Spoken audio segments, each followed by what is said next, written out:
¿En algún momento pasó por tu mente ser presidente de la Federación de Atletismo de Puerto Rico? Y ahí también me gané a Bristol. Usted tiene material para ser un atleta internacional y para conseguirse una beca. Él siempre enfatizaba en eso de la beca. ¿Cuál fue tu mayor logro como atleta? Cuando llego de esa gira, ahí fue que me convencí. En el 1980 nace una de las oportunidades iniciales más importantes de tu carrera y es crear el programa femenino de la Universidad de Rice. ¿Cómo llega esa oportunidad a ti? Y era cierto, yo me preparaba para ganar. Fuiste la nota más alta, Ya. 96.4. Michael Johnson se une al equipo de trabajo de Javier Coulson. ¿Qué rol, si alguno, tuviste en esa, ¿verdad?, en añadir a Michael Johnson al grupo de trabajo de Coulson y Cano? La competencia salía alrededor de $500,000. ¿Cuál fue el mayor reto durante ese periodo de la presidencia? Cuando tú haces un análisis del macro de tu carrera profesional deportiva, ¿cuál es el momento que más atesoras? Lo más que yo atesoro es... Saludos a todos, bienvenidos a otro episodio de Educación Deportiva. En esta ocasión tenemos el privilegio, el placer y el honor de tener una conversación con uno de los grandes del atletismo puertorriqueño, el atleta, entrenador, profesor y gestor deportivo, Víctor López. Así que aquí los voy a dejar con parte de los logros y reconocimientos y posiciones que ha tenido Víctor a través de su trayectoria profesional deportiva. Ha sido presidente de CACAC, ahora conocido como NACAC, miembro del Consejo Ejecutivo de World Athletic, Salón de la Fama del Deporte Puertorriqueño, Salón de la Fama de Texas Track and Field, vicepresidente del Comité Olímpico de Puerto Rico, presidente de la Asociación Panamericana de Atletismo, fundador de la Asociación de Entrenadores de Norteamérica, Centroamérica y el Caribe, entre otras grandes cosas que ha hecho y que hizo durante toda su trayectoria profesional deportiva. Aquí los dejo con una conversación de altura con uno de los grandes de nuestra historia. Espero la disfruten. El profesor Víctor López. Es un privilegio, un honor estar en este conversatorio contigo. Y un saludo a la audiencia de tu programa. Y nada, estamos aquí para conversar sobre la vida que hemos tenido, la dicha de una vida muy, que yo entiendo, pues, muy positiva, podríamos catalogarla exitosa en todo el sentido de la palabra. Sin duda alguna. Y pues nos sentimos muy halagados, entusiasmados porque le hemos podido servir a Puerto Rico, que es lo importante. Eso es extremadamente importante, Víctor, y gracias por tu tiempo nuevamente y gracias por todo lo que has hecho, ¿verdad? Vamos a hacer, ¿verdad?, un pequeño trasfondo de tu trayectoria dentro del deporte del atletismo y vamos a comenzar por el principio. ¿Cómo llegas al atletismo? Pues mira, al principio yo me remonto hasta del pueblo de donde son mis raíces, tanto por la parte de madre y padre, el pueblito de Aguas Buenas, okay, que está muy cerca aquí de Cagua y de este recinto de la Universidad de Ana Geméndez. Pues yo me recuerdo que yo estaba en escuela elemental y asistí a una academia católica, la Academia San Alfonso, que era de primero hasta sexto grado. Y prácticamente muchos de los jovencitos que nos criamos allí, fuimos a la Academia de San Alfonso y las maestras eran todas monjas. Había una sola que era laica, pero las monjas, había una hora de recreo todos los días y esas monjas eran, la especialidad de ellas eran de pedagogía, eran okay, pedagogas. Y nos introdujeron a lo que se conoce como la educación física ahora. Yo en ese momento pues yo decía deporte y era recreación y yo era loco con la hora de recreo porque nos ponían a correr y ellas se desarrollaban las mangas y a hacer diferentes ejercicios de agilidad y destreza, pero todo como juego y eso me encantaba a mí. Y entonces también cuando yo me criaba en Aguas Buenas, en las calles y demás, no habían programas deportivos ni nada, y nosotros mismos por las calles hacíamos juegos de correr y perseguirnos unos a los otros. Y, ahí pudiste identificar que había algo para correr. Definitivamente eso me encantaba y tenía mucha agilidad. Y pues, ahí son los comienzos de yo tener una experiencia dentro de lo que podremos decir el deporte o la recreación y demás.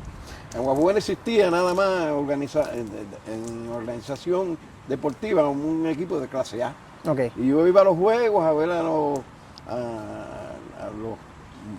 muchachos mayores de Aguabuena jugar pelota y demás, pero lo que me interesaba más a mí era estar activo yo. Muy bien. Víctor, ¿cómo fue esa etapa inicial tuya como atleta? Comienza en Cagua, en la organización Villa Turabo. Nosotros nos reuníamos, los muchachos, tenemos una gran amistad, todos los jóvenes de esa organización, y no sé cómo, si era porque lo habíamos visto por televisión o por película o como fuera. La cuestión es que nosotros empezamos a hacer como competencia en la organización. Nosotros hacíamos todos los eventos. Había un predio que todavía existe en una escuela elemental que se llama Pablo Mojica, un predio que tendría unos 50 metros cuadrados, y ahí hacíamos una fosa, le echábamos un poco de arena y ahí hacíamos salto alto, íbamos al río, cortábamos bambúas, las lijábamos y esas eran las pértigas, y la vara de la cruceta, como le llaman, era una pedazo de bambú finito, y los estanes los construíamos nosotros mismos, y entonces se subían de pulgada a pulgada. Okay. Entonces hacíamos todos los eventos y nosotros éramos los oficiales, éramos los atletas y los organizadores. Una cosa interesante. Y hacíamos también, lanzábamos la bala, y para bala... So que desde tu inicio, estás hablando que hacían todos juzgamientos, como los organizadores, desde tus inicios tempranos, ya tú tenías, ¿verdad?, habilidades para organizar competencias y actividades. Correcto, y honestamente, el líder del grupo era yo, con otro que le decíamos Cano Peraza. Okay. Y hacíamos cinta, y teníamos un stencil y hacíamos la cinta de los 1, 2 y 3, el segundo y tercero, con el stencil, y esos eran los premios para quienes ganaran los diferentes eventos. Entonces, hacíamos relevo. Okay. Que el relevo en Villa Turabo tiene una placita, que fue donde comenzó el baloncesto en Cagua. Okay. Hay una cancha, y lo más que se hacía era en la cancha ahí, la placita, que era como un parque pasivo y la gente iba. Entonces era un triángulo, pero daba como 400 metros el triángulo, y ahí dividíamos los tramos en no sé si era 100 metros. Sí, un aproximado, ¿verdad? Un aproximado. Y hacíamos los relevos cortos ahí. ¿Y en qué evento, cuando eras atleta, qué evento eran los que participabas? Bueno, a principio yo hacía de todo. Okay. Toda la pértiga, me gustaba todo lo que se retaba, salto alto, pero también notaba que era rápido, tenía rapidez, era muy ágil, y entonces cuando ya entro eso eran los años ya graduándome de 6º grado, cuando ya entro a la escuela intermedia, Luis Ramón González, ya ahí habían field days, y vi que había educación física, escolar, y ahí pues era un poquito más organizada la situación, y me decidí por las vallas, correr vallas. ¿Cuál? ¿110 o 400? 110, y entonces me di cuenta en la primera competencia nacional que hubo, que era muy alta. que no iba a tener mucha Que no se te iba a hacer tan fácil. progreso en ese evento, pero también hacía 100 metros y corría en los relevos, y me recuerdo que después, cuando llegué al segundo año, había seguido con las vallas y fui a la competencia nacional de escuela superior, estaba en el segundo año, y corrí las vallas y era como 5 pasos lo que estaba dando y demás. Y me recuerdo que mi hermanito, que se convirtió en mi hermano, amigo del alma, Arnaldo Bristol, nos dio una pela, porque Arnaldo venía de Guayama, donde producían muchos vallistas, Okay. y tuvieron muchos campeones de vallas. Y me di cuenta de que la valla no era mi evento, y la dejé, y después seguí haciendo 100 metros, 11-1, 11-2, y me ganaban 2 o 3 de los muchachos, hasta que llegó don Manolo García en el 1962. Viene retirado de la Mayagüez Hosto, donde había tenido un éxito increíble y tenía una dinastía, había hecho allí ya. En el 1960 había producido ya a Germán Luis Guenal, que Olímpico. hizo el equipo olímpico de Puerto Rico para las Olimpiadas de Roma, y había llegado a semifinales, 46-6 o algo así, en 100 metros, tenía 16 años. Y además don Manolo tenía otros atletas que se destacaban, Chichi de 10, Cia 16, ahí en high school. Y entonces don Manolo, no sé, nos abrazamos el uno al otro, como a mí me gustaba el deporte todo el tiempo, estaba inmerso en la música también, llevaba las dos cosas paralelas, pero el deporte me atraía más. Okay. Y hasta toqué en diferentes orquestas profesionalmente y demás, pero seguía haciendo deporte. Y don Manolo nos empezó a entrenar y muy organizadamente, o sea, algo bien estructurado eran los entrenamientos de don Manolo. Estaba bastante adelantado a muchos entrenadores, y empezamos todo, el grupito que estaba con él en esos momentos, de 62 al 63, notábamos que estábamos progresando y demás.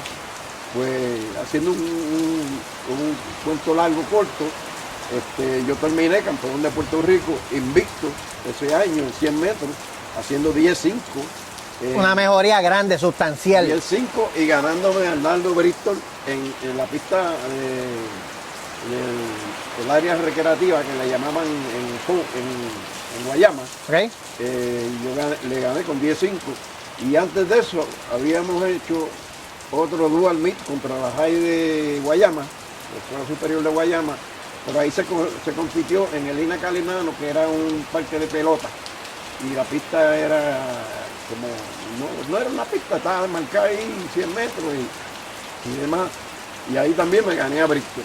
Y Bristol, a mí, yo me sorprendí yo mismo, porque Bristol, ya tú sabes, el campeón que fue, tuvo en 3 Olimpiadas, llegó a ser 13-4 en tierra, con en tierra y demás.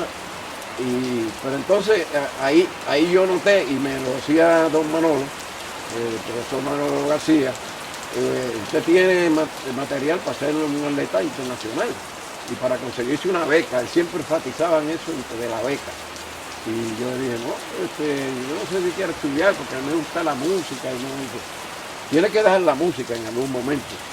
Sí, dejar la música, ese fue el consejo en cuestión si querías seguir progresando como atleta. Correcto. Entonces, ¿qué pasa? Que, ¿Fue difícil esa decisión de dejar una cosa para darle más énfasis a la otra? Fue difícil, pero se me hizo fácil, porque progresé tanto en el atletismo. En una gira que se hizo en el verano de atletas juveniles, como 60 éramos, que lo hizo Luis Enrique Monaga, que es el padre del olimpismo de Puerto Rico, y era presidente del Comité Olímpico, presidente de la Federación, secretario de Recreación y Deporte, pero era muy fiebre con el atletismo. Y fue el jefe de la delegación esa, de esos juveniles.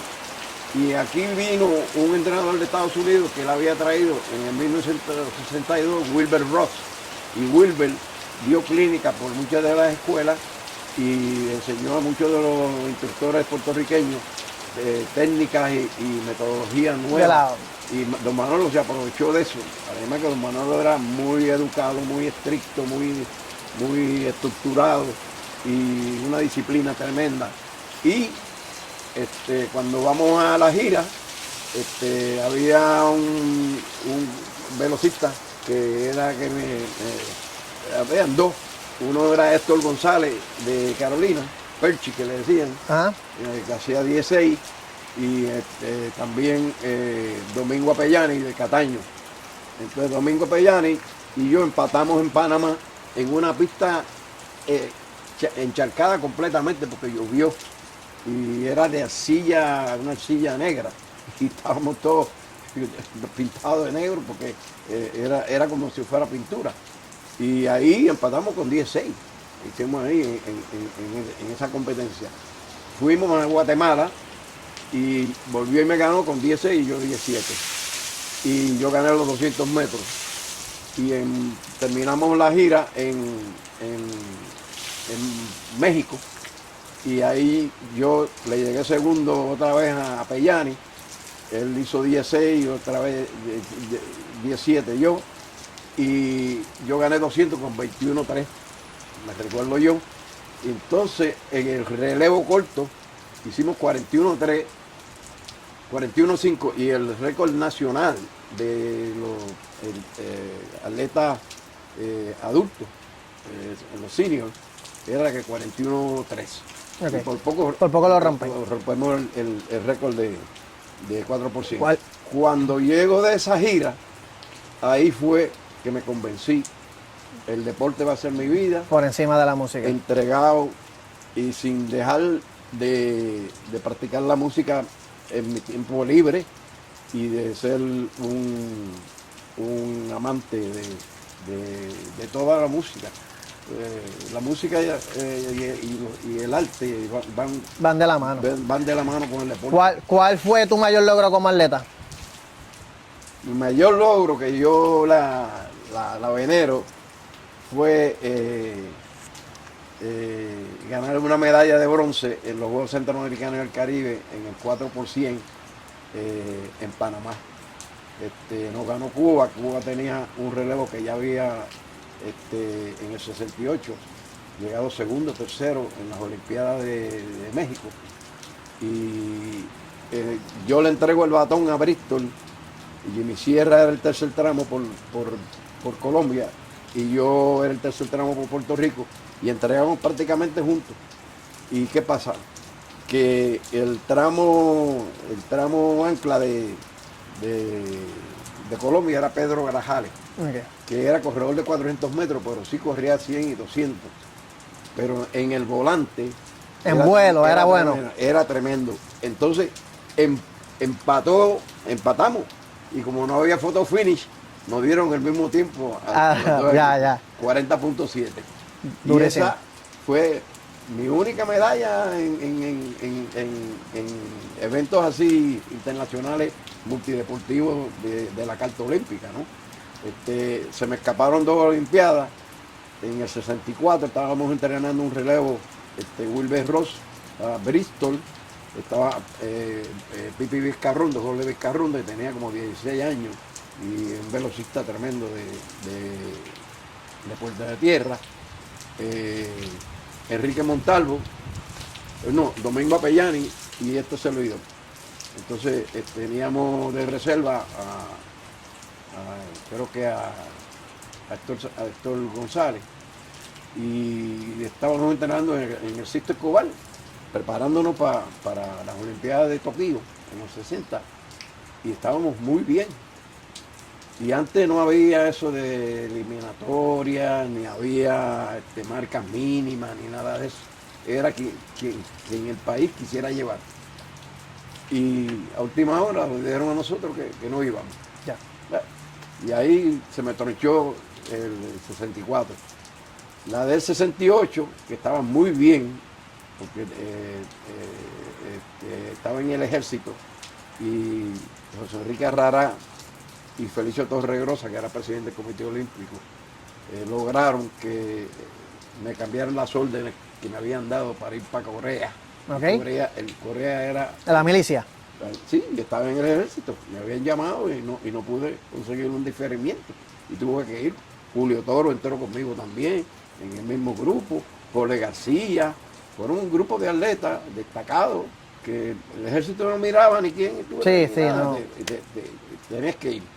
Pero lograron, cuando después que terminé el entrenamiento avanzado del ejército, me dieron un pase de 15 días y vine a Puerto Rico y Arrará se comunicó con Washington y digo, como él es candidato para hacer las Olimpiadas, pues se puede escribir una carta por el Comité Olímpico y la Federación de Atletismo, y tanto Amadeo Francis, que era presidente de la Federación de Atletismo, y Felicio Torregrosa, presidente del Comité Olímpico, hicieron las cartas y me cambiaron las órdenes para que me estacionaran en Puerto Rico, en el Fuerte Buchanan. ¿Y ese tiempo que estuviste en la milicia, te mantuviste entrenando? Sí, y competía por el En la milicia. ejército. Ya. Y gané varias competencias con lo que llaman el First Army, el primer, porque estaba Second Army y todo eso.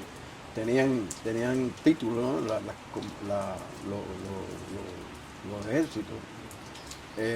Y gané varias competencias. Y entonces, pero no podía entrenar como yo deseaba. No, claro. Porque tenía que hacer... Era como un mantenimiento. Y entonces lo que hacía era una grama allí en Buchanan y demás. Y a veces iba a la Universidad de Puerto Rico para hacer un trabajo más especializado. Pero lamentablemente no pude llegar. Ok. Víctor, ¿en qué momento, después de, ¿verdad?, de esa etapa como atleta, en qué momento tú dices, yo quiero ser entrenador, o en qué momento haces esa transición de atleta a entrenador como tal? Siempre me gustó la pedagogía, me Ok. gustó enseñar. Y siempre tenía la habilidad de eso, lo que podríamos llamar líder o algo así. No, lo comentaste ahorita a los inicios, Sí. que cuando empezaste en el atletismo, que hacían cosas, organizaban los eventos, preparaban, ¿verdad?, Sí, las manualas, todo. Y los equipos los hacemos nosotros. Las características de líder han estado desde los inicios. Entonces, al tener a don Manolo García como mi profesor en un solo año nada más, porque si don Manolo llega a estar conmigo tres años en la escuela superior, no sé qué hubiera pasado, porque yo ya la habilidad lo tenía. Pero fue del 62 al 63 que yo estuve con él, porque en el 63 me gradué y fui a la gira esa, a Centroamérica, que me destaqué y no perdí una competencia en Puerto Rico con nadie. Hasta retamos a los llamados seniors, que estaba Noel Mangual, estaba Chichillería, y no quisieron cuadrar con nosotros. Hasta asustado. Entonces, después que llego de la gira, me llegaron 7 cartas de universidades de Estados Unidos reclutándome, Ok. con beca completa. Y yo, el inglés más o menos, siempre lo dominaba porque las monjas pues había que hablar mucho inglés y demás. Y en la milicia tuviste que utilizarlo también. En la milicia también, y leía en inglés. Yo me recuerdo que me hizo un fiebre de leer la revista Track and Field News. Ya. Y ahí me enteraba de los atletas de Estados Unidos y demás. Y me llegaron 7 becas. Y entonces yo le dije a Wilber Rossi y a don Manuel, ¿por cuál me decido? Me dice, eso tienes que ser tú y demás. Y entonces me decidí por la Universidad de Houston, porque era la más al sur que estaba. Las demás estaban un poco más al norte. Ya. Y yo no quería nada con el frío. Y no quería estar lo más cerca posible también de acá. Exacto, entonces da la casualidad que la Universidad de Houston pues tenía un gran equipo, pero después explotó cuando vino Carl Lewis allí, llegó Little Burrell, Jody Lodge, Kerr Batiste, todos estos tipos fueron medallistas olímpicos. Y bueno, yo fui el pionero puertorriqueño. Ya había, que yo sepa, había un baloncelista puertorriqueño que había estado en la Universidad de Houston, pero puertorriqueño, en atletismo fui yo. Y ahí comenzamos los estudios universitarios, hasta que en el 67 tuve una discrepancia con el entrenador y decidí transferirme. Y da la casualidad que quería volver a Puerto Rico y llamé a mi amigo Golo Laracuente, que era el jefe entrenador del Colegio Mayagüez en ese momento. El asistente era Norberto Cruz, a quien yo conocía también, y se comunicaron con José Enrique Arrará, que era el rector, y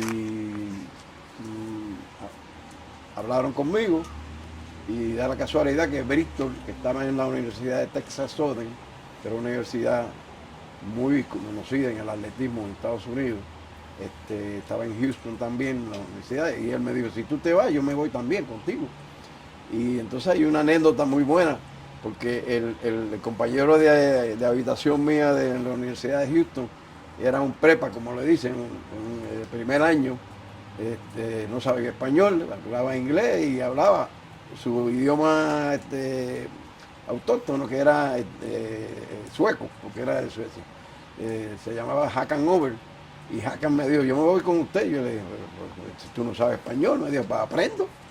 Y se vino conmigo, y Hakan se estableció en el Colegio Mayagüez, se graduó del Colegio Mayagüez, fue uno de los mejores atletas que ha pasado en la historia en el Colegio Mayagüez, ganó los penriles, ganó las justas todo el tiempo, hizo el equipo olímpico de Suecia, y fue un acierto el haberse venido conmigo para acá. ¿Y qué pasa? Que en ese primer año, en ese 67, es que me llama el ejército. Okay. Y no pude seguir en el colegio de Mayagüez. Cuando termino los 3 años del ejército, la Universidad de Houston me llama otra vez porque me quedaba un año para graduarme. Si me iba a Mayagüez, iba a necesitar 2 años a completar los créditos. No te convalidaban todo. Y en la Universidad de Houston me graduaba en un año. Y me dieron la beca otra vez porque me faltaba un año de elegibilidad de la NCAA. Y ahí estuve. Y fíjate, hice en el 200 metros mi mejor marca, 29 en tierra, en esa época. Y me gradué. Y rápido comencé la maestría. ¿Y empezaste como coach rápido que te graduaste? Rápido. ¿Dónde fueron tus comienzos como entrenador?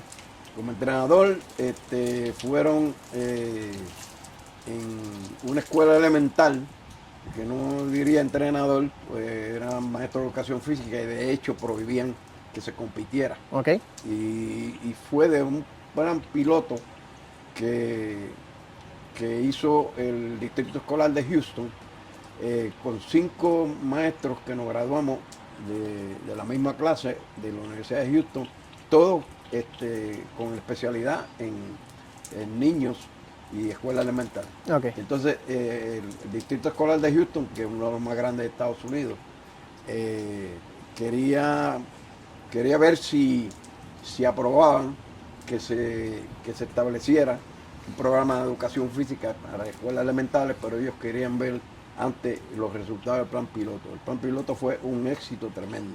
Y ya ahí yo estaba enseñando, aplicaba la cuestión de las ciencias básicas, de la biomecánica y las destrezas a los muchachitos. Eran todos los deportes, pero utilizaba mucho el atletismo como base para los deportes. Porque es la base de todos los deportes. Así ha sido a través de la historia. Y el programa se aprobó. Y ahora todas las escuelas elementales en el Distrito Escolar de Houston tienen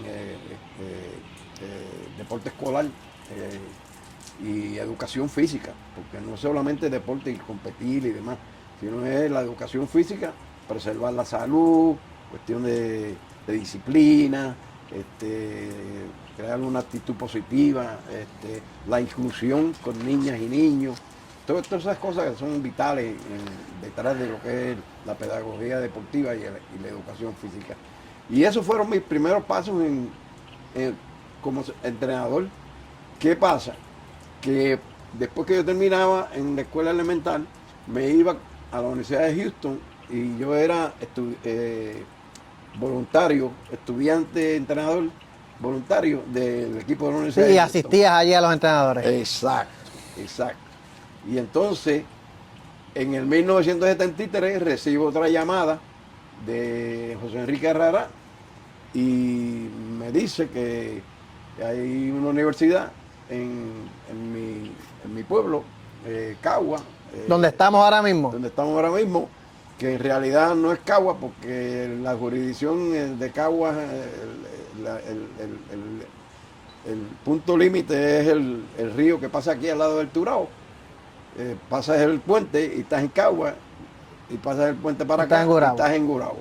Entonces Cagua siempre ha entendido que se llamaba el Colegio Universitario del Turabo y después Universidad del Turabo y ahora cambió a Ana Geméndez porque se unieron todos los recintos. Los recintos se unieron y me dijo que estaban buscando una persona para que estableciera el departamento atlético del Colegio Universitario del Turabo porque estaban tratando de entrar a la ley y la ley le exigía que tuvieran un departamento atlético y con posibilidad de que también ofrecieran el bachillerato en educación física. ¿Cuánto tiempo estuviste en el Turabo trabajando? En el Turabo estuve de 73 hasta el 78 cuando decidí dejar el Turabo por situaciones que no vienen al caso. Ajá. Y había una plaza en Calley y el director atlético de Calley era alguien que se graduó conmigo de high school y lo considero mi hermano del alma, y Agustín Flores, que nos acaban de exaltar al pabellón de la fama de Puerto Rico. Y Agustín me dijo, yo tengo una plaza aquí y me gustaría que tú te vinieras para acá. Y me fui a Calley y en Calley ya tenían un grupo de atletas con mucho talento. Y yo logré reclutar unos cuantos más como a Pucho Figueroa, que es el árbitro de baloncesto, Wilfredo Molina, y más lo que habían allí. Y ese año llegamos rápidamente, estaban llegando sexto, séptimo en la justa, y llegamos tercero en ese año, 78 a 79. ¿Y qué sucede? Bueno, ya ahí yo había sido nombrado en el 1973 cuando regresé para trabajar aquí en el Turao, entrenador nacional del equipo juvenil, y que fuimos a México a una competencia, y luego en el 74 fui el jefe entrenador del equipo de atletismo de los Juegos Centroamericanos y del Caribe que se celebraron en Santo Domingo. Ahí Palito Mangual cogió 2 medallas de bronce. Ahí es que se rompe el mito de que los puertorriqueños no podían correr el maratón porque era muy caluroso en Puerto Rico entrenar y la humedad era muy alta y por lo tanto no se podía entrenar bien para la maratón. Y yo me encontré cuando llegué aquí al Turao con uno que había sido parte del club de Cagua cuando estábamos en escuela superior, era Agustín Reyes, y había llegado del ejército, y entonces le habían dado una beca para que estudiara y que fuera atleta aquí, porque ellos competían en lo que se llamaba la LAICRE, en aquella época. Y yo empecé a entrenar a Agustín, él no quería, él quería entrenar para steeplechase, y yo le dije, no, vamos para la maratón. Y me dijo, pero Vitín, eso es demasiado, es muy fuerte para aquí para allá. Tú tienes el talento y se puede hacer. Y entonces entrené a Agustín, tanto para steeplechase, para todas las carreras de fondo. Pero la meta era la maratón. Y en esos juegos del 74 en República Dominicana, gana medalla de plata y detrás de él, Chelía de Jesús con 18 años, gana bronce. Y de ahí en adelante, Puerto Rico, creo que por 3 o 4 los Juegos Centroamericanos del Caribe, el campeón de la maratón fue un Fue puertorriqueño. puertorriqueño. Ahí es que nace Radamés Vega, Peco González. Ya. Sí. En el 1980 nace una de las oportunidades iniciales más importantes de tu carrera y es crear el programa femenino de la Universidad de Rice. ¿Cómo llega esa oportunidad a ti? Estaba en mi oficina en la Universidad de Houston. Voy a visitar a la jefa entrenadora del equipo de voleibol, que era mi amiga Ruth Nelson, y era la entrenadora del equipo nacional de voleibol de Estados Unidos. Le digo, Ruth, yo estoy casado con 2 niños y lo que me dan de honorario por ser por la beca y por dar las clases a estudiantes del primer y segundo año es muy poco y necesito por lo menos conseguir un part-time de noche o algo, en algún sitio. Y me dijo, déjame ver qué yo puedo hacer, déjame ver si oigo algo. Y me fui para la oficina, y que estaba como a 100 metros de la área de ella, y de momento yo salí afuera del edificio y la veo venir a ella y me dice, Víctor, vente conmigo. Y me dijo, bien. Y me dice, te tengo trabajo. Y yo dije, ¿cómo? Y ¿haciendo qué? De entrenador. No me diga eso, porque ya yo estaba loco por tener tu oportunidad. Atletas, sí. Y yo le dije, ¿dónde? Rice University. No, ahora me está cogiendo el pelo, porque Rice University era una universidad que cuando nosotros estudiábamos en la Universidad de Houston ni mirábamos para allá porque era una universidad tan elite. Le decían el Harvard del Sur. Académica. Académica. 2.500 estudiantes nada más, imagínate la calidad de académica que había. Y nosotros competíamos contra ellos y éramos amigos de los atletas y demás, pero no íbamos a la universidad ya a janguear ni nada de eso, como decimos en el argot pueblerino, ¿no? Y bueno, entonces fuimos a la oficina de ella y ella llamó a la directora atlética a cargo del programa de mujeres en la Universidad de Rice y me preguntaron que si podía ir al otro día a una entrevista. Y fui, y da la casualidad que el director atlético, yo lo conocía porque había sido jefe entrenador del equipo de Rice de hombres cuando yo corría por la Universidad de Houston. Okay. Y entonces la directora atlética a cargo de los equipos de mujeres había sido profesora en la Universidad de Houston y me conocía también. Y me entrevistaron. Yo me puse una chaquetita que tenía, una corbatita, y me entrevistaron y me dijeron, el trabajo es suyo. Ahí hay 6 atletas que se reclutaron y se les dio una beca por la cuestión del título 9. Es cuando se aprueba el título 9 que las universidades tenían que darle las mismas oportunidades que le daban a los hombres. A la fémina. A la fémina. Y yo le dije, no importa. Y yo comencé ahí en Rice con 6 atletas. ¿Cuál fue tu visión inicial en el programa? En el programa era yo terminar el doctorado, regresar a Puerto Rico y tener esa entrada económica y hacer lo mejor posible. Pero aquello se convirtió en un reto increíble para mí desde el punto de vista como profesional en la educación física, y yo amaba, yo leía mucho Track and Field News y Track and Field News tenía una revista que se llamaba Track Technique y yo la leía también y me eduqué en ese aspecto hasta que comencé a tener relaciones con los entrenadores cubanos, que los conocía desde los 60 y pico, y ellos vinieron en el 66, que fue cuando yo llegué quinto en 400 con valla en los Juegos Centroamericanos del Caribe en San Juan, y me hice amigo de atletas cubanos y de entrenadores cubanos, y empecé a tener comunicaciones con ellos, y también en Estados Unidos comenzamos como un programa más o menos de lo que se dio aquí en Puerto Rico de dar cursos de nivel 1 y Ya. demás. Y la cuestión es que esas muchachas que estaban ahí, las 6, 3 de ellas terminaron ganando el campeonato nacional de División 2 de la NCAA, porque en ese momento Rice era División 2. Luego cambiamos a División 1 y tuve la dicha de tener varias campeonas. Campeonatos indoor, 150 a la América, un éxito increíble. ¿Cuál tú crees, Víctor, que fue la fórmula del éxito por tanto tiempo en ese programa?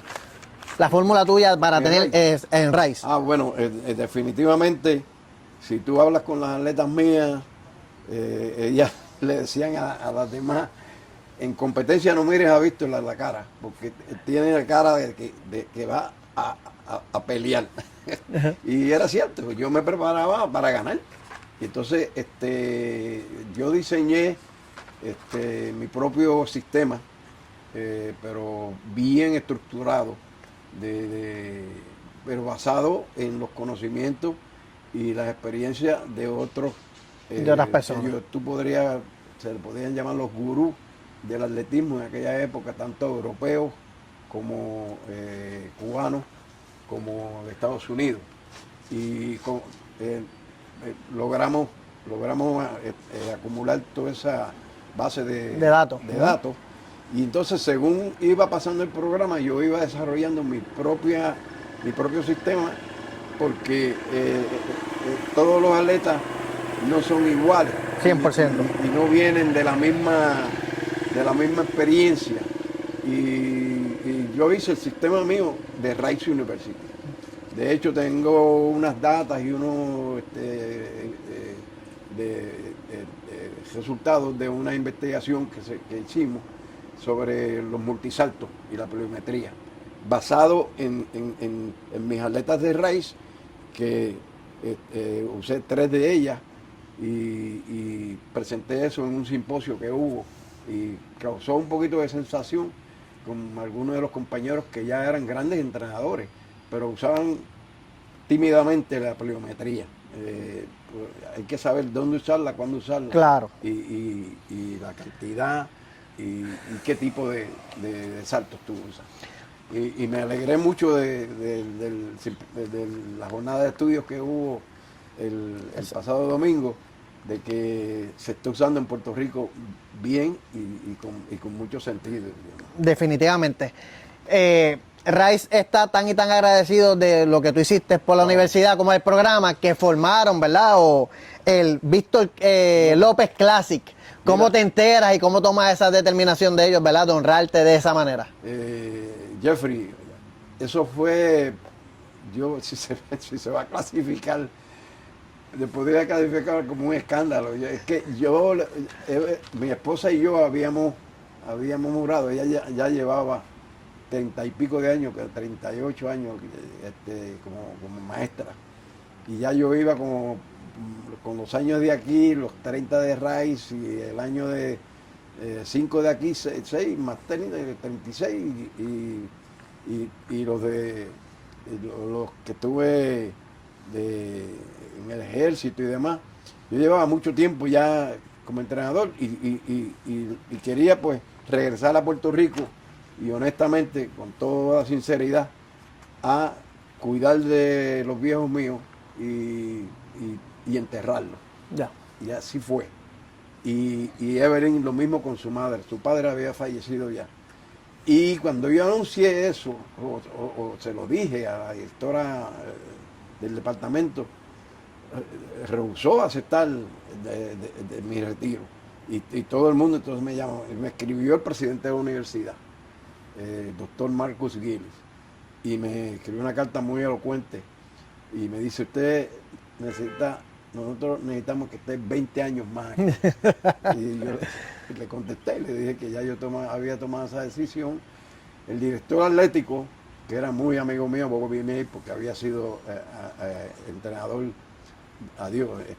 entrenador del equipo de varones, y fue un gran atleta de 110. y yo lo conocía desde que competíamos en contra. Él competía por Rice y yo por la Universidad de Houston. Él no quería hacerle el anuncio, ni decírselo a nadie. Y yo le dije, Bobby, si tú no llamas a la conferencia de prensa, la llamo yo. Dame una oportunidad, dame una oportunidad, vamos a ver si te convencemos y demás. Pues se anunció mi retiro y fue una ocasión especial. Él me invitó a la oficina de él y luego de ahí estuvimos hablando y demás, y me dijo, vamos al club del estadio. Los estadios de fútbol allá tienen unos clubes para los exalumnos que donan dinero y demás, unas cosas lujosas. La dinámica, con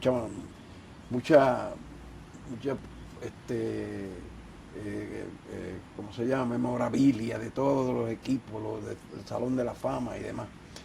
Y cuando yo llego con Bobby, estaba todo el equipo mío sentado, tampoco sabían nada, y el alcalde de la ciudad, de Houston y demás, y Bob May se va al micrófono y anuncia la situación. Y las muchachas empezaron, no puede ser, y empezaron a llorar y demás. Y eso fue un momento emotivo y difícil. Y bien dramático. Y entonces Bobby dijo, para conmemorar la estadía de Víctor aquí por 30 años, vamos a establecer unos programas o una para recordarlo siempre a él y como recompensar mi estadía ahí. Lo primero que hicieron fue nombrar una beca, eso le llaman un endowment, para la historia, a nombre mío y de Evelyn. Es una beca completa de un valor de $100,000 Okay. a un estudiante. Y se le da a una estudiante atleta del equipo Atletismo. de atletismo. Lo otro, la competencia que él comenzó, que era femenina nada más, hace los años que fueron, creo que fueron en el 82, 83 que yo comencé la competencia, que se llamaba, yo le puse Rice University Bayou Classic. Esa misma competencia es la que tiene tu nombre ahora. Sí. Pues empezó en el 83. En el 83. Pues se va a llamar, va a cumplir 42 años. 42 años. Él cumplió en el 2025. Sí, ahora 42 años. Se va a llamar Víctor López Classic. Y anda. Lo otro, se va a sembrar un árbol con una placa con los años de servicio de Víctor, frente al departamento atlético. Durísimo. Y el alcalde se paró y se proclamó ese día, me dieron una proclama nombrando el Víctor López Day, el día de Víctor López en Houston. Sin duda alguna, mucho reconocimiento bien merecido. Y entonces yo fui exaltado al Salón de la Fama, no una vez, 2 veces. Una por los años de servicio y 2 por tener el primer equipo femenino que ganó un campeonato de la conferencia Southwest Conference, que era una de las más duras. Y yo fui al entrenador, entonces me saltaron ahí también. Durísimo. Y entonces cada 4 años, y eso lo comencé yo desde antes de jubilarme de Rice, las que se habían graduado ya, cada 4 años, durante el año de las Olimpiadas, en el Víctor López Classic, que se llamaba Rice University Classic, hacíamos un retorno de las atletas y venían para que participen, es una iniciativa brutal. Sí, lo que llaman el reunion. Y la brutal. última que estuve, que fue el año pasado, vinieron, algunas son abuelas. Ajá. Algunas son abuelas y vinieron con los nietos, algunas de mis estudiantes, y todas venían con la familia, venían con los esposos y demás. Es brutal. Pero una cosa, y es un lloriqueo, porque lo más grande que yo creo que se pudo lograr, yo pude lograr en Rice University, fue el amor que se transmitía. Y otra cosa, Jeffrey, en Rice, cuando yo llegué, prácticamente no había estudiantes de minoría, vamos a decir, de la raza afroamericana, ni afro nada. Y yo empecé a reclutar atletas del Caribe, atletas de las áreas llamadas guetos, familias necesitadas, pero que eran estudiantes sobresalientes. Y llegó el momento que cuando yo me retiré, había 50 y 50 El legado. minoría de anglosajona. Es un gran legado. Y un legado increíble. Muchos han seguido mi ejemplo. Por ejemplo, Andrea Blackett, que fue 3 veces olímpica, 4 veces finalista en mundiales, en 400 con vallas, con un tiempo de 53.36 en el Mundial de Sevilla, que perdió la bronce por una centésima, la medalla de bronce. 53.3 en ese momento, 36. Eso fue en Sevilla, creo, no recuerdo el año, en el Mundial de Sevilla. Pues Andrea se fue para California, la contrataron en UCLA de asistente, después terminó de jefe entrenador de la asociada en Azusa Pacific, y ahora se la trajo Rice y está de jefe entrenadora asociada en Rice University. Ok, sin duda tuviste una carrera como entrenador súper exitosa. Sí. ¿En qué momento empiezas a involucrarte más en la gestión deportiva, del atletismo como tal? Sí, y de la cuestión De NACAC, World Athletics, internacional. ¿En qué momento empieza ese proceso? Eso comenzó alrededor de 1973, creo. Comenzamos, ya yo había sido jefe entrenador del equipo de Puerto Rico. Empezamos como a reunirnos los entrenadores de diferentes países y demás, y empezamos la cuestión de que necesitábamos organizarnos como región, porque Europa lo hacía y otras áreas continentales, y ahí pues se crea la comisión de entrenadores y la asociación de entrenadores de Centroamérica y el Caribe, que luego pasó a ser NACAC, porque al NACAC establecerse en 1988, que nace NACAC, ya la confederación, la cual yo presidí hasta el 2011. ¿Cómo llegas a presidir el NACAC? En el 98, corrí para presidente, y me retó, y no me retó, me dice, yo me voy a postular. Un gran amigo mío que vivió aquí, cubano, era el mejor comisionado que ha tenido el atletismo cubano, Jesús Molina, que estuvo cuando nace en ACAC, Amadeo Francis se lo trajo para que le ayudara con las cuestiones técnicas y organizativas y demás. Y Molina me dijo, yo me voy a tirar, pero ¿tú sabes por qué? Porque cuando venga la elección para presidente, yo voy a retirar mi candidatura para que tú salgas sin problema. Sin problema. Siempre vas a salir, pero puede que algunos de estos muchachitos de las islas se tiren y ajetarte y demás. Y ahí salgo presidente de la Confederación Centroamericana y del Caribe. ¿Cuál fue el mayor reto durante ese periodo de la presidencia? Pues la organización de los entrenadores como colectivo.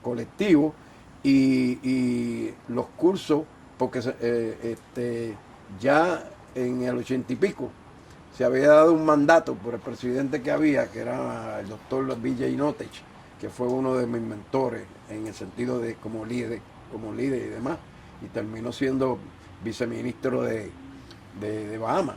Y B.J. Notech dice, nosotros tenemos que comenzar a educar. Y Víctor, tú como presidente de la Comisión Técnica, ese va a ser tu... ¿Tú te encargabas o tuviste algún, verdad, una aportación particular en que la creación de cursos, de entrenadores? Sí, eso eran amanecidas. Y teníamos los currículos con una gran ayuda de Cuba, que está bien adelantado. La escuela cubana, primero que tienen una universidad de eso nada más, Manuel Fajardo. Y Osvaldo Romero, Lázaro de la Paz, todos estos eran unos pedagogos científicos, además de los entrenadores que habían en las pistas. Estos eran los educadores en sí, que eran los científicos y los que hacían las pruebas y demás. Y yo me nutrí de toda esa gente y entre un grupo de la Comisión Técnica, que eran casi todos jefes entrenadores o jefes oficiales de los diferentes países de Centroamérica y el Caribe. Formamos una comisión técnica y comenzamos a crear nuestro propio programa, nivel 1, nivel 2, nivel 3, y así iba paralelo la educación de los entrenadores con los de los oficiales. Y es que me hago también el primer oficial técnico internacional de Puerto Rico, porque se nombraron en el 87, le pidieron a todas las federaciones del mundo que nombraran los oficiales que ellos entendían eran los mejores que tenían, sin pasar exámenes ni nada. Y de Puerto Rico se nombró a Pocho Oliver, a Uriel Tirado y este servidor. Y luego se dieron cuenta de que no todos estaban preparados. Bien preparados. Y conocían el reglamento y conocían todos los detalles de las cuestiones de oficialidad. Y entonces empezaron a hacer cursos bien de un nivel increíble. El primero que se dio en el mundo se dio en el Condado Plaza por NACAC, lo trajo Amadeo. Y tuvimos ahí 2 semanas intensas. Una que era la presidenta de la Federación de Estados Unidos, Paz Rico, y venía de la oficialidad, se enfermó y tuvimos que recluirla. Pocho Oliver, en el examen escrito, cuando vi el examen, me dijo, Víctor, yo no puedo meterle mano a esto. Y lo echó para el lado y se fue. Uriel se fajó. Yo me había preparado bien, porque en eso yo era muy responsable. Y se acaba el curso y un pajarito me llama a mí, uno de los instructores, luego, ¿no? A la semana o algo así, me dice, fuiste en la nota más alta. Ya. 96.4. Y entonces, la nota para pasar era 75%. Sí, todavía es. Y todavía es. Y lamentablemente... O 70, yo creo que va a 70. Lamentablemente, Uriel sacó 70, pero Amadeo Francis le dio un break. Un Godfather clause. Ya. Le digo, vamos a dejarlo entrar porque él es muy entusiasta. Ese sistema para mí era mucho más efectivo que el que hay actual. Un ejemplo, yo me certifiqué como 100%, pero yo me certifiqué en el 2000 para los centroamericanos, en el 2009. Pues ahí teníamos a Michael Serralta, teníamos a Cándido Vélez, ahí en el salón de clase intensivo, enseñándonos, teníamos alguna duda, ahí mismo la aclaraban, etcétera. Ahora el sistema, yo me certifiqué juez árbitro bronce World Athletics y yo no estudio con nada, yo estudio yo. Claro. Cojo el examen y yo no sé cuál saqué buena, cuál saqué mala, o sea, no hay ese feedback de mano a mano, no existe, y es un poquito más complicado, ¿verdad? En ese sentido. En ese primer curso, que fue el primero que se dio en el mundo, seleccionaron a NACAC para hacerlo. Había un uno a uno con los profesores. Y fue muy fructífero por eso. Y entonces habían 3 evaluaciones. Una era tú metías la mano en una bolsa, sacaba era una pregunta que tenía al instante que defenderla frente a todo el mundo ahí. La gente, por eso Estoy de acuerdo. para rico y muchos temblando. Una cosa increíble porque tenía que presentarlo los 3 profesores ahí, más todos los demás estudiantes. Entonces,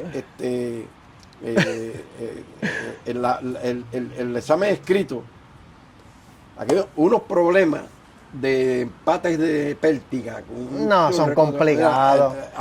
Aquello fue... Yo tuve la bendición, Víctor, que en mi pregunta oral, esa que hay, que tienes que contestar frente a todo el mundo, era del Décalo, de eventos múltiples, que eso no era tan difícil, el orden, explicar más o menos, y gracias a Dios tuve esa bendición. Recuerdo que cuando Michael Serralta saca, ¿verdad? Que yo le digo cuál es el meme, mira, me dice, qué clase de suerte tú tienes.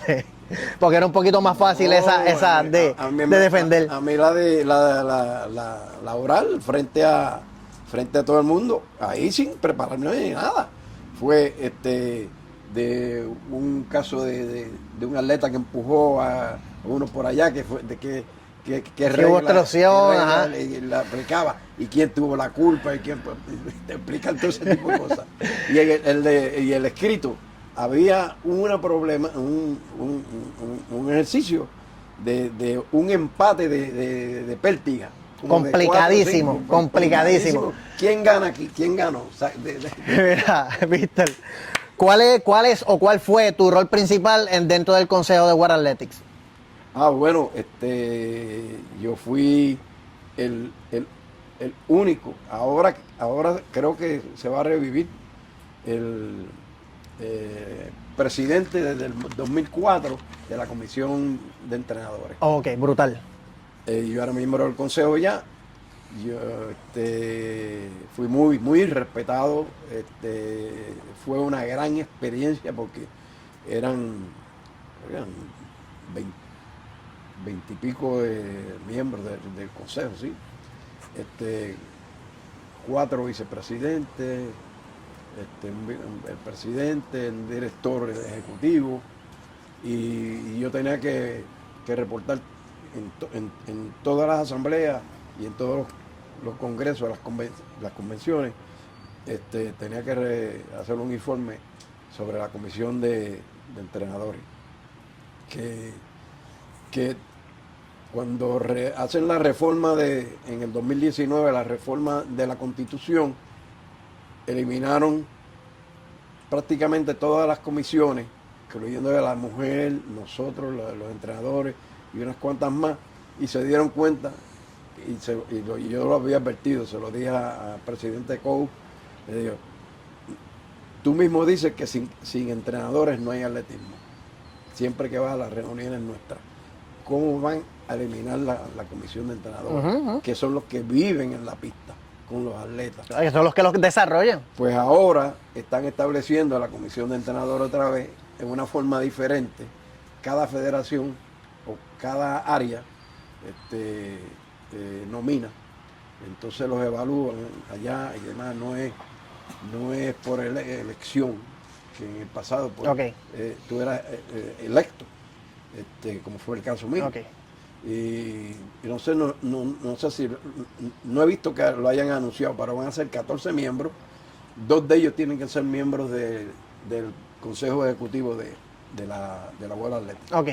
Parte de tu trabajo y legado dentro del atletismo puertorriqueño ha sido crear competencias como parte del circuito, como el Grand Prix de Ponce y como el Clásico Primaveral de Carolina.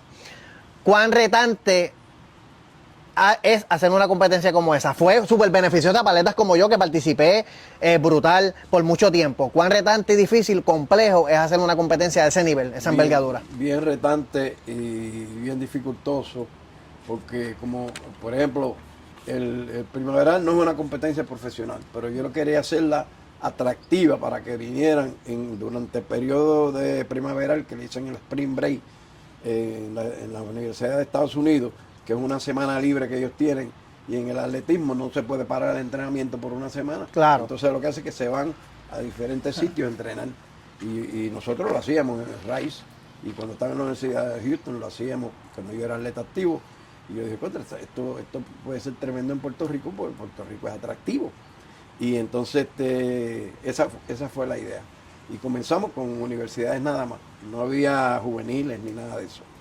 Y a través de los años venía a la Universidad de Houston, con 100 y pico de De acuerdo, atletas. desde el año pasado A&M, vinieron. Ajá, me acuerdo. A&M.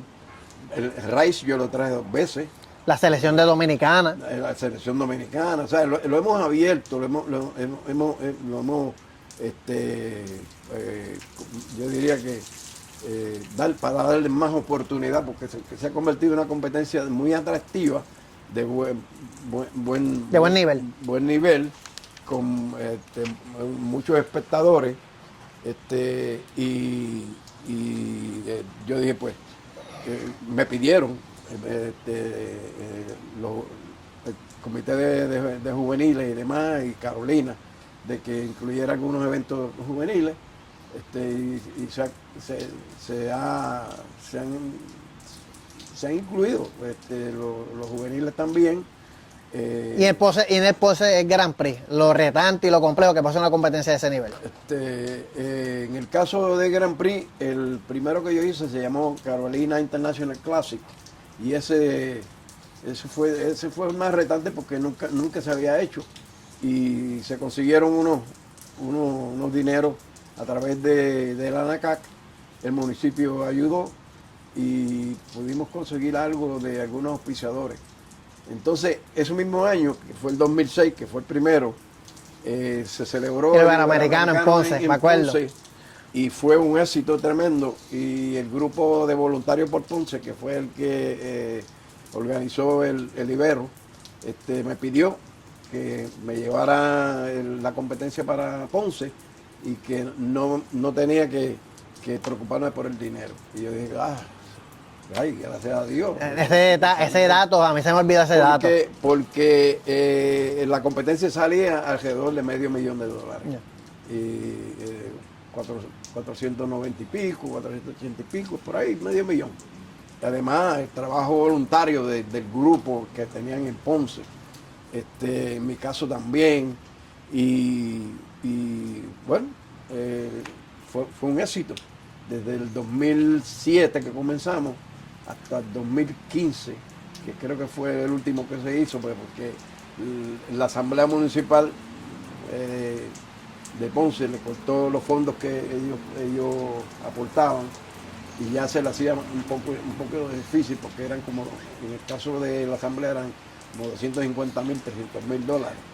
Y entonces en el 22 lo revivimos en sociedad con Paul Doyle, porque Paul Doyle era la gente de Yamen Camacho, teníamos a Yamen Camacho, que era una atracción, y conseguimos con la nueva administración del municipio de Ponce de que nos apoyaron, y se hizo cargo de la organización y la venta del evento y demás, lo que se llama Muñoz Holding, que son la familia Muñoz, que fueron dueños del equipo de béisbol de Ponce y demás, y ellos son los que hacen el PGA Open. Okay. Y tienen mucha experiencia. Y lo hicimos, y volví otra vez el entusiasmo de tenerlo. Sin duda esa competencia nos dio grandes momentos para la fanaticada y para los atletas seguir desarrollándose en un escenario de alto nivel. Grandes recuerdos de esa competencia, 100%, Jeffrey. 100%. El segundo lugar de Wesley Vázquez, detrás de, creo que fue Sumalinsky, el de 800 metros de Estados Unidos, con 1.45 y algo. La mejor marca de Javier fue aquí. Con 18. ¿Me acuerdo? No. Juvenil. 16 años, 17 años, Wesley. Wesley. Javier, que era de Ponce, perdió una vez, pero las otras ganó y metió un 47-72. Esa fanaticada. No. Eso era otro nivel, viste, el otro nivel. Yo me recuerdo que tenemos el Ponce, la grada hacen como 11,000, 12,000. Lleno total. Y entonces, durante la mayor parte del evento, habían como 9 o 8 por ahí. Y de momento cuando venía la carrera de Javier, que yo la dejaba para lo último, Brother. se llenaba completo y era que se iban para los bares al frente. Entonces lo estaban viendo en televisión allá, y cuando venía la carrera de Javier, todo el mundo para el estadio. Otro nivel, otro nivel. Víctor, ¿cómo ves la evolución del atletismo? ¿Cómo ves el atletismo ahora mismo en Puerto Rico? Esa experiencia del domingo, yo no puedo dormir de contento que estoy. Porque yo llevaba mucho tiempo tratando de que nuestros entrenadores, eso toma tiempo, ¿no? Porque son cuestiones culturales. Todavía tenemos una situacioncita que allí alguien dijo, se está compitiendo mucho, están compitiendo porque como que los padres están pidiendo que los niños compitan. No sé quién fue que alguien se levantó de los que estaban participando en la jornada. Eso es parte de educar a los padres, a los mismos clubes. Y los entrenadores, que son prácticamente los que corren todo, porque los entrenadores viven en la pista y conocemos la situación. Pero estoy tan contento porque se está aplicando la ciencia aplicada, vaya la redundancia, del deporte, la metodología, las técnicas, se están haciendo pruebas biomecánicas, se están haciendo pruebas hasta médicas. Nosotros lo primero que hacíamos en RAIS era hacerle un examen físico, incluyendo de sangre, el laboratorio. ¿Por qué? Porque yo los primeros años que llegué, el primer año que llegué a RAIS, tuve como 7 atletas con stress fracture, fractura de filamento. Sí. Y yo no me explicaba de dónde viene eso. Entonces, no sabíamos. Entonces me puse a estudiar y hacer research. Y la anemia, que no es solamente bajo de hemoglobina, sino un componente de la hemoglobina que se llama la ferritina, serum ferritin, que es la que transporta el oxígeno a la hemoglobina. Porque puede que te hagan un examen de hemoglobina, está en 14, 15, que está bien, pero todavía sigue con el stress fracture, o sea, tiene que haber algo. Entonces, y cuando hice el research, la investigación, sale que la ferritina es la que transporta el oxígeno. Entonces le dije a los médicos, díganme el porciento de ferritina y cómo estaba. Y todas esas que tenían el stress fracture, la fractura de filamento, estaban anémicas, bien bajas de ferritina.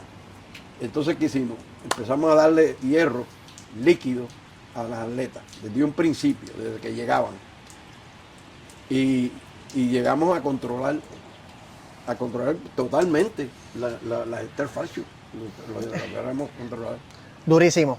Esa información puede ayudar, ¿verdad?, a futuros entrenadores, ¿verdad?, con situaciones particulares que se puedan encontrar similares. Entonces, hicimos un estudio en colaboración, mi equipo, con el departamento de kinesiología de la Universidad de Rice y el colegio, la Escuela de Medicina de Baylor, que queda frente a la Universidad de Rice. A Rice.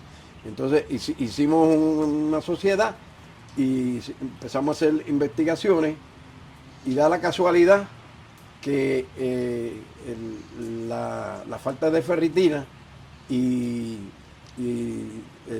la cuestión anémica tiene una correlación directa con la densidad del hueso. Por eso era que habían las lesiones de filamento esas, que le llaman stress fracture. Interesante ese dato. Ahí comprobamos científicamente lo que era. Y yo se lo pasé a los demás entrenadores, amigos míos, porque nosotros, otra cosa que teníamos, Loren Sigre, Gary Winkler, Ben Gambetta, todos esos entrenadores, donde quiera que nos encontrábamos, íbamos a almorzar o a cenar después de las competencias y discutíamos todo esto, como yo estoy hablando. Si no se guardaban la información. Nada, y lo compartíamos entre todos. Una vez Gary había un nacional de la NCAA y me llamó de la Universidad de Illinois que estaba, me dijo, tengo que discutir contigo una situación, así que dame un tiempo, solo, tú y yo. Y cuando eso estaba todo el mundo usando computadora, entonces Gary era un genio de la computadora y yo le digo, cuando nos reunimos, Gary, ¿qué te puedo ayudar? Y me dijo, es que estoy tratando de medir 42 factores diarios y no sé, Gary, yo mido 3 o 4. Claro que no hay forma. Eso es imposible. No hay forma. Quizás al final del año necesitas un equipo de trabajo gigante, no hay forma. Imagínate tú, diariamente tú tratando de meter data ahí de 42. No hay forma. Y yo uso 3, 4, 5, quizás 6. Densidad, intensidad, volumen, y ya.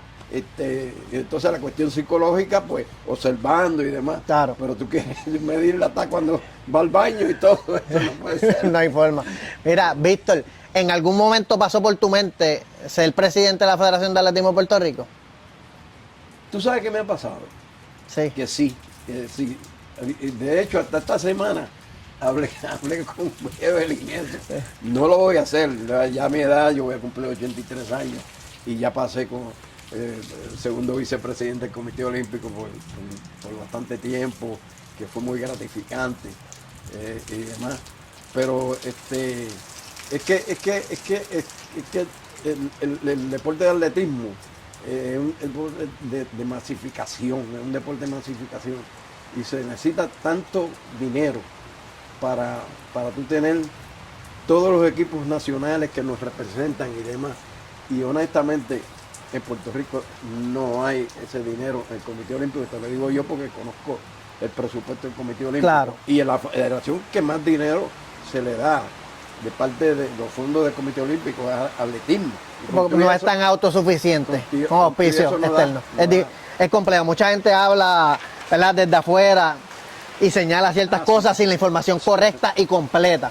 Y nunca hemos dejado, en el caso mío, nunca he dejado con el presidente que haya habido en la federación de Monaga. Yo conocí a Monaga, impresionante. Luis Rivera Toledo fue un gran presidente. Que lo vi a Toledo, lo vi allí el domingo. Esta mañana hablamos porque está haciendo un escrito con todos los datos de la actividad que hubo el domingo. Y Luis fue un gran presidente, Chavalillo Delgado, con todos he trabajado, con Luis Diepa. Luis fue mi estudiante aquí, uno de los primeros estudiantes que yo recluté porque teníamos que tener equipos de diferentes deportes y teníamos equipos de béisbol y yo recluté a Luis que jugaba béisbol y demás y se hizo como student assistant mío, estudiante asistente y es como... Y sabemos todo lo que ha hecho Luis y él es el presidente actual de la Federación de Atletismo de Puerto Rico. Hay un tema que quiero tocar contigo que para mí es importante. En el 2008-2009 aproximadamente, Michael Johnson se une al equipo de trabajo de Javier Coulson. ¿Qué rol, si alguno, tuviste en esa, ¿verdad?, en añadir a Michael Johnson al grupo de trabajo de Coulson y Cano? Yo vi a Javier en el Ibero y le digo a Bristol que estaba sentado conmigo. Ibero 2006. 2006. Bristol, que es un hermano mío, nos queremos muchísimo, que estaba conmigo y yo le dije, ese es el mejor atleta que ha producido Puerto Rico en la historia. Me dice, Vitín, que tú no vas a decir eso. Y yo, ahí está. Y la primera vez que lo veo correr, la primera, en 2006, ahí. Y como después de eso, como a la semana, me fue a visitar el Cano Amil, su entrenador, Javier, y la esposa de Javier, la primera esposa de Javier. Y el Cano me dice, mire, yo hablé con el señor Diepa, porque yo quería hablar con usted y él me dijo que lo viniera a visitar. Y estamos aquí. Yo le dije, ¿en qué te puedo ayudar? Me dice, el único que me puede ayudar por el futuro de este muchacho y su programa y su carrera es usted. Por los conocimientos que tiene usted y por demás. Entonces, ¿qué tú quieres que yo te ayude? Mire, que nos consiga competencias internacionales, me dé la mano a mí en el entrenamiento, porque yo vengo de judo y el fútbol americano, y he tenido buenos resultados y demás, pero lo que me puede ayudar en cuanto al entrenamiento de este muchacho, te lo voy a agradecer. Y conseguirle algún sponsor o algo. Entonces yo le dije, pues déjame hacer unas llamadas y demás, y yo me comunico contigo. Y fue muy sincero el Cano y demás, porque yo creo que este muchacho puede llegar muy lejos. Y yo le dije, no, yo no lo creo, yo sé que va a llegar muy lejos, y lo acabo de pronosticar a frente de Bristol, que no es fácil convencer a Nardo Bristol, que este muchacho puede ser el mejor en la historia nuestra. Y entonces llamé a Michael Johnson, que tenemos una amistad desde que estaba en escuela superior, y después cuando fue atleta en Baylor, y luego su carrera profesional, y nos conocíamos y nos tenía mucho respeto. Y llamé a Michael, y Michael me dijo, pero Víctor, es que yo no soy agente de atleta. Y yo dije, no, pero tú estás representando a Jeremy Warren. Y me dice, pero es que Jeremy fue a Baylor, y tú sabes que pues, tengo que ayudar a la gente de Baylor. Y yo dije, Michael, este muchacho es de verdad. Pero ¿qué ha hecho? Y yo dije, mira, acaba de ganar el campeonato iberoamericano, una gran marca, nunca ha salido de aquí ni nada, de Puerto Rico. Pero yo llamé a Mark Moore, que hace el Adidas Classic en Nueva York, y le dije a Mark, porque ya yo estaba haciendo el Ponce, ya iba a hacer el Ponce Grand Prix, y Mark es agente, y yo ayudé a Mark con unos atletas que vinieran al Ponce Grand Prix, y Mark me dijo, ¿cuánto hizo? Y yo no recuerdo exactamente la marca del Libero, ¿no? Pero le dije, yo creo que fue un 48 algo. Sí, no recuerdo yo tampoco, pero por ahí. Entonces yo le dije, pues mira, le voy a dar un carril, envíenmelo para acá. Y entonces llamé a Michael y le dije, mira, él va a correr el Adidas Classic en Nueva York.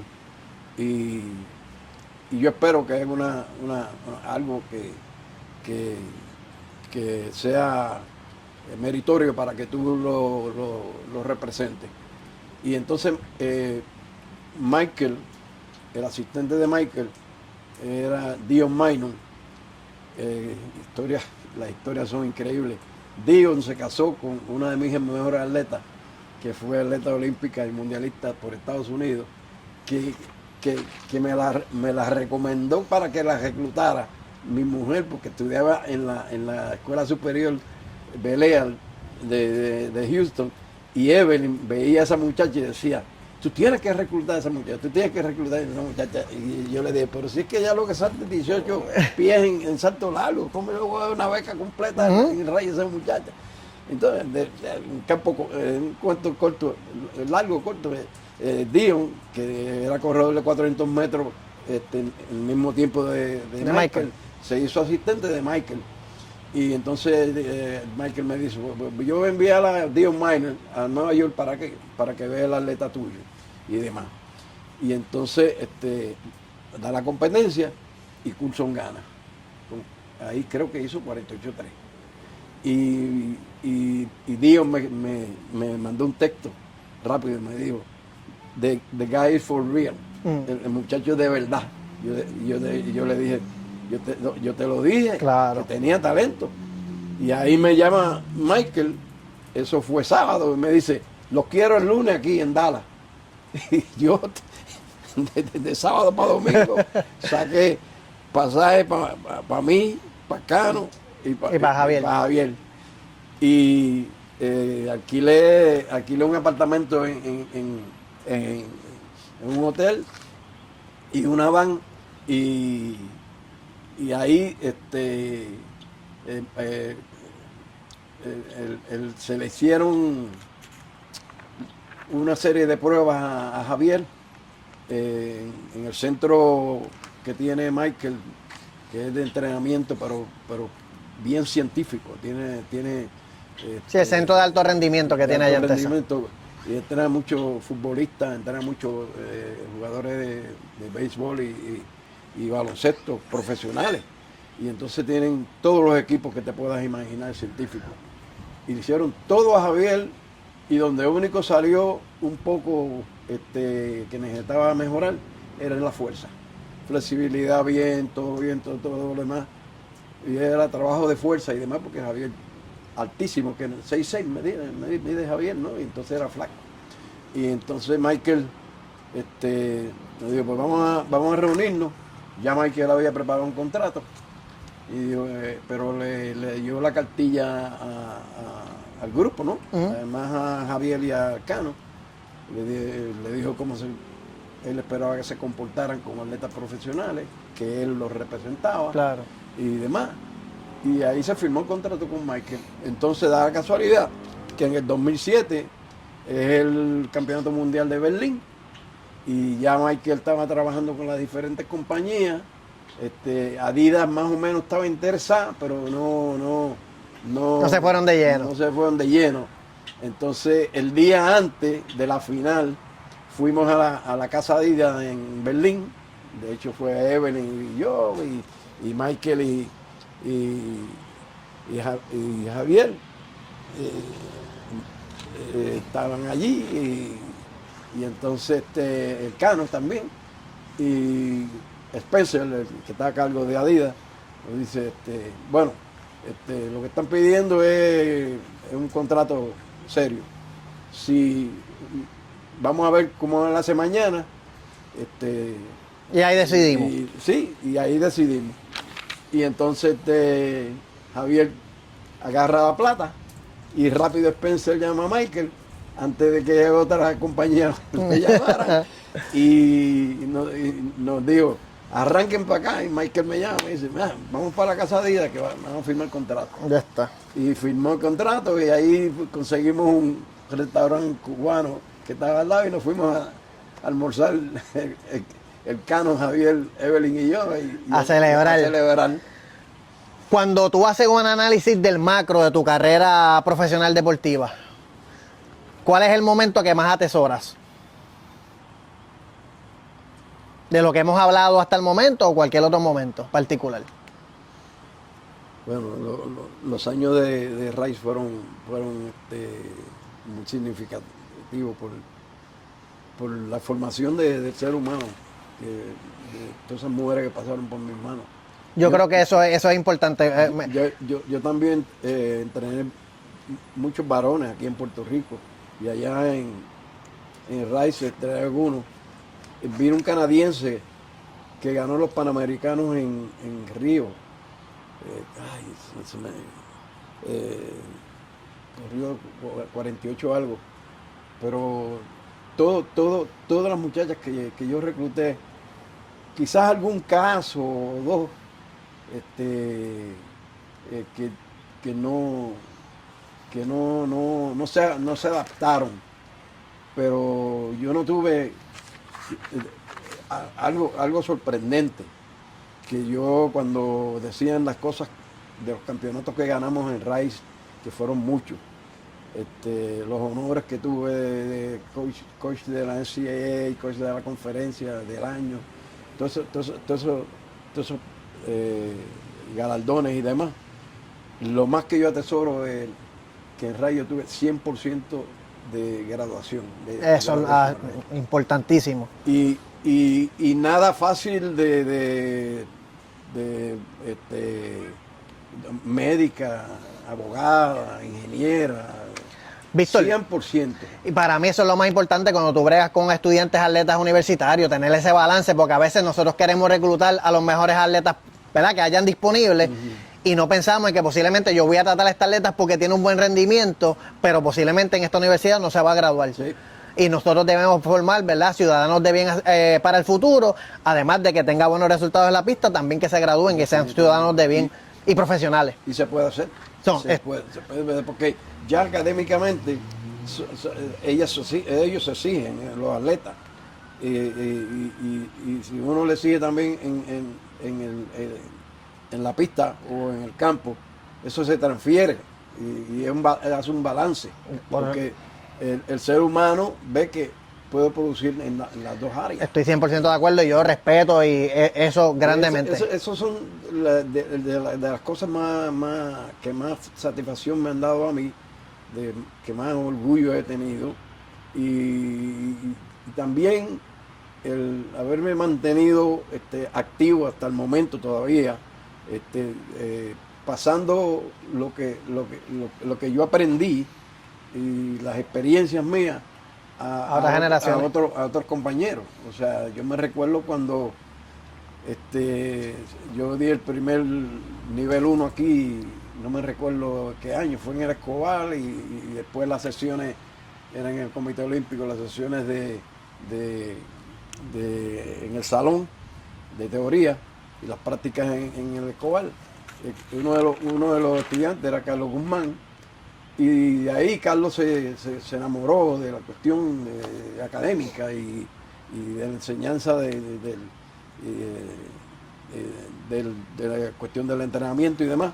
Entonces me pidió que hicimos una amistad grandísima, y yo iba todos los fines de semana a casa de Carlos a explicarle más profunda lo que se sabe, lo que yo estaba haciendo, y lo que en realidad yo no me inventé nada. Todo eso está en ciencia. Claro. Yo hice mi sistema, como los muchachos explicaron el domingo. En el domingo, en la jornada.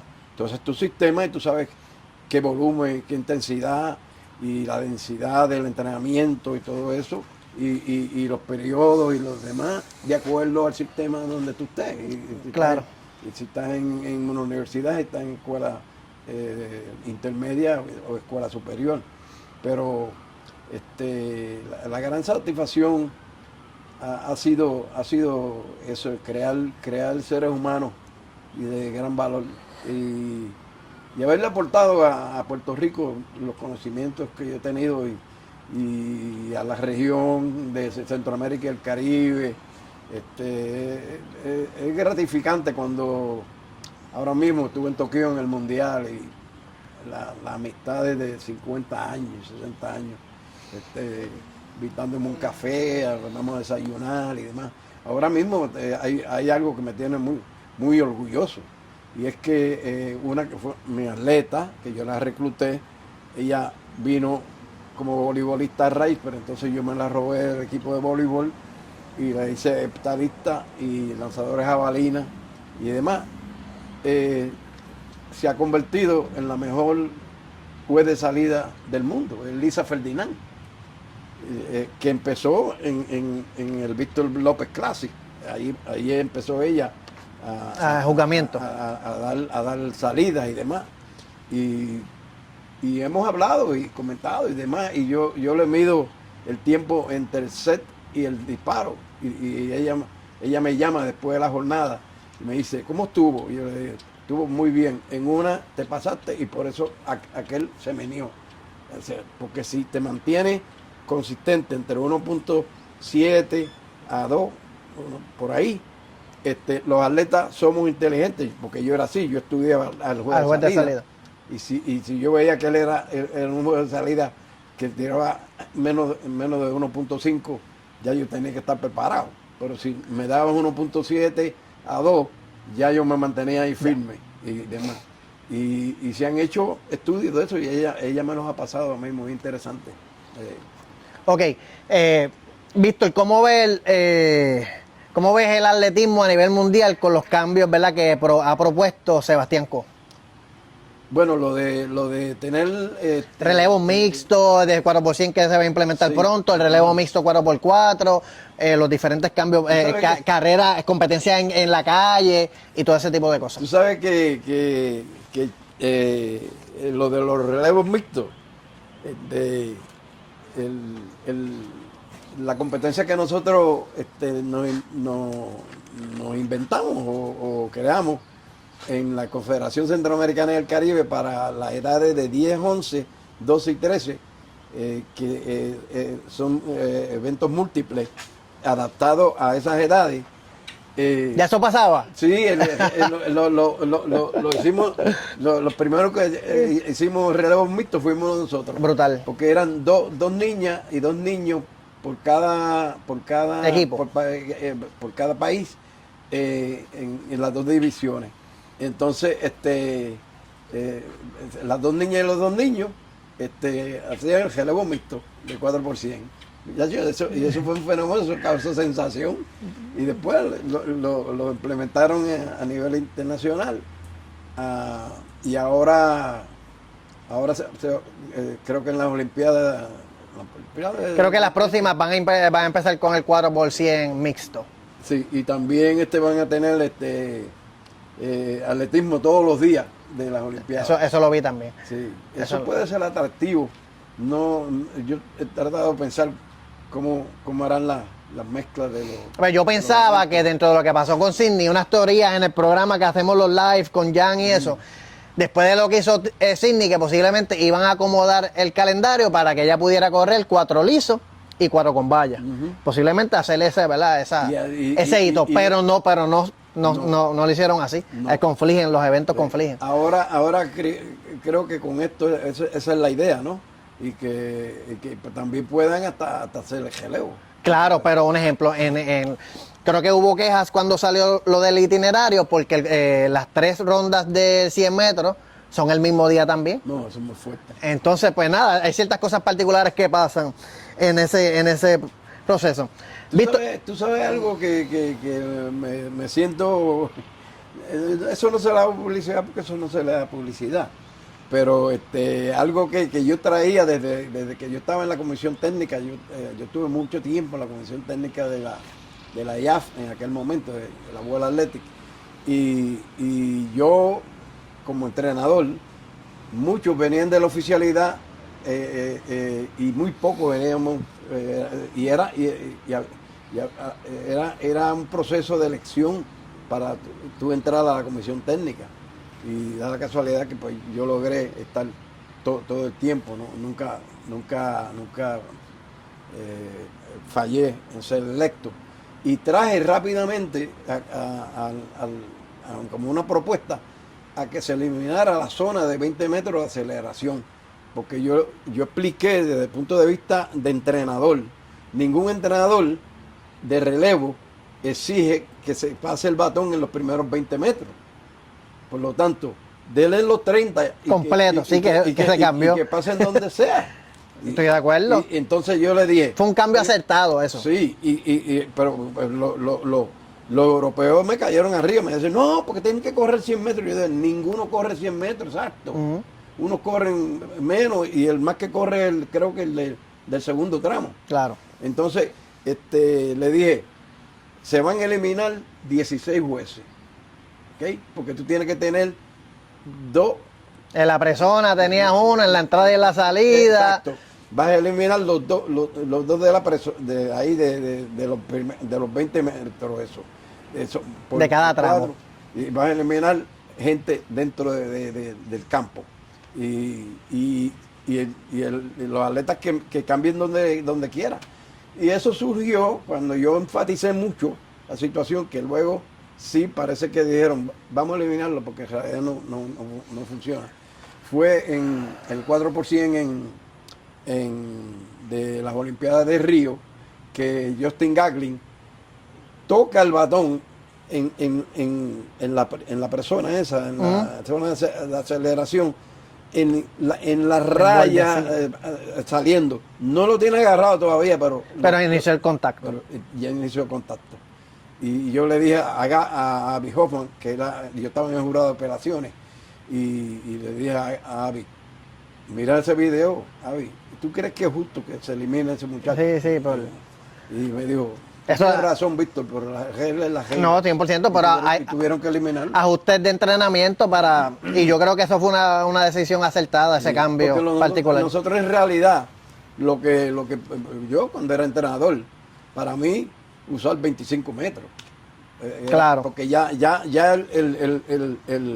outgoing, el que sale, que no ha cogido el batón, ya está en bastante buena aceleración, bastante buena velocidad, y el que va a entregar todavía viene a buena velocidad. Sí. Dos cositas para terminar. Sabemos que, ¿verdad? Tuviste dentro del deporte muchas facetas. Ya hablamos de la de atleta, hablamos la de entrenador y hablamos la de gestor deportivo o director deportivo. Si solamente hubieses tenido la oportunidad de vivir una de esas facetas, una sola, ¿cuál hubieses decidido vivir? ¿La de atleta, la de coach o la de gestor deportivo? Bueno, la de atleta es parte, ¿no? Pero la de entrenador. Esa fue la más que... Sí, porque es que la educación es tan importante y el deporte ofrece una gran oportunidad de educar a un ser humano. Yo he visto muchos casos de individuos en Estados Unidos, el mismo Caribe, Jamaica, Cuba, además, que dicen, eso es un caso perdido, esos muchachos no. Y tú con el deporte lo formas, hasta que llegan. Y lo sacas de muchas cosas. De muchas cosas. Y cuando vienes a ver, si han hecho hasta ministros algunos, de políticos y demás. Casos que decían, eso es un caso perdido, no pierde el tiempo con eso, ¿entiendes? Pero me gustan todas. No 100%, pero jugando un jueguito. Pero educar. Se nota. Y hablamos fuera de cámara ahorita, tu educación es en educación física, maestro de educación física. Bachillerato, la maestría y el doctorado era... ¿Y en pedagogía toda la educación? Toda pedagogía. Yo soy maestro de educación física también. Me encanta la literatura, porque cuando estaba haciendo, de bachillerato me gradué con un major en educación física y un minor en literatura. Okay. Me encanta leer mucho, no de deporte nada más, de deporte y de atletismo me he leído todo lo que he podido, pero me encantan los novelistas, García Márquez, de todo, de poesía, algo que no tocamos, es que yo fui músico o he sido músico, y la música siempre está ahí contigo. Claro. Entonces, en el 66, que fueron los primeros Juegos Centroamericanos que yo hice el equipo nacional, hicimos un convito, los atletas de Pisticampo, uno tocaba saxofón, otro tocaba piano, y hicimos un convito y tocaba timbales. Pero la educación es lo que me fascina. Sin duda alguna, el legado, ¿verdad? A través de toda tu trayectoria ha sido gigante. Has impactado a un montón de personas, ¿verdad? En el pasado y en el presente lo sigues haciendo. ¿Qué es lo próximo? ¿Cuáles son los planes? ¿Qué te queda? Bueno, estoy escribiendo mis memorias, pero tengo una pereza, una vagancia, una cosa increíble.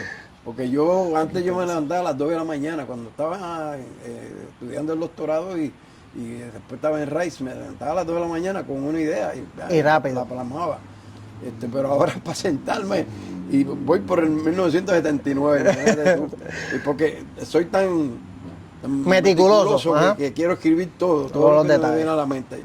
Y terminaré en algún momento.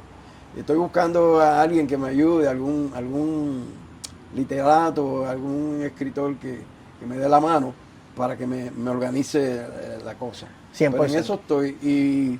Y nada, seguir ayudando a Puerto Rico en todo lo que sea. Lamentablemente estamos pasando por un momento histórico con la situación. Ayer mismo se me fue la luz a mí por 8 horas, así de momento. Y entonces llamé a ver qué pasaba. Y entonces, porque donde yo vivo es en una loma allá en Gurabo, y a 100 metros el BCC incendiario tenía luz. Y llamé a alguien y me dijeron, no, es que algo se dañó allá abajo y ha afectado a Gurabo, y ha afectado esto, ha afectado acá. Es complicadito, las cosas en el país están complicadas. Estamos pasando por una situación y ha sido algo de negligencia en la cuestión de los mantenimientos de las utilidades, o sea, lo que es los acueductos y alcantarillados, lo que es la energía eléctrica. Entonces hay que darle mantenimiento. 100%. Como tú te das mantenimiento a tu cuerpo. A tu cuerpo, también, 100%. tú sabes. Yo todavía camino por lo menos 3, 4 veces a la semana, 55 minutos, 50 minutos. Hago ejercicio y eso, así hay que hacerlo con el país completo, ¿entiendes?